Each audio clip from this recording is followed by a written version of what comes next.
அம்மன் கோயிலை இடிக்க எதிர்ப்பு தெரிவித்து பொதுமக்கள் திரண்டதால் பரபரப்பு ஏற்பட்டது. விவரங்களை செய்தியாளர் திருமலையிடம் கேட்கலாம். திருமலை, இப்ப அந்த கோயிலை இடிப்பதற்கான அவசியம் என்ன ஏற்பட்டிருக்கிறது? எதிர்ப்பு சார்ந்து பேச்சுவார்த்தை ஏதேனும் அதிகாரிகள் நடத்துறாங்களா? அபிநயா, சேலம் அம்மாப்பேட்டை வித்யாநகர் பகுதியில் இருக்கக்கூடிய குஞ்சாங்காண்டு பகுதியில் இருக்கக்கூடிய காளியம்மன் கோவில் சுமார் 60 வருடங்களுக்கு மேலாக அப்பகுதியில் இருக்கக்கூடிய பொதுமக்கள் வழிபட்டு வருகின்றனர்.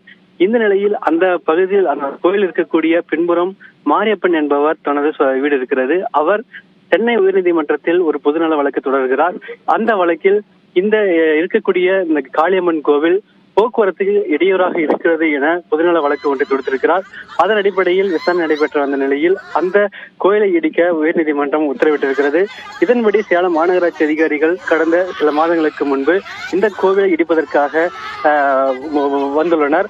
அப்போதும் இங்க இருக்கக்கூடிய பொதுமக்கள் அந்த கோயிலை இடிக்க விடாமல் போராட்டத்தில் ஈடுபட்டனர். தொடர்ந்து இருமுறை இந்த இடிப்பதற்கான நடவடிக்கைகள் மேற்கொண்ட போது இங்க இருக்கக்கூடிய பொதுமக்கள் கோயிலை இடிக்க விடாமல் தடுத்து போராட்டத்தில் ஈடுபட்டனர்.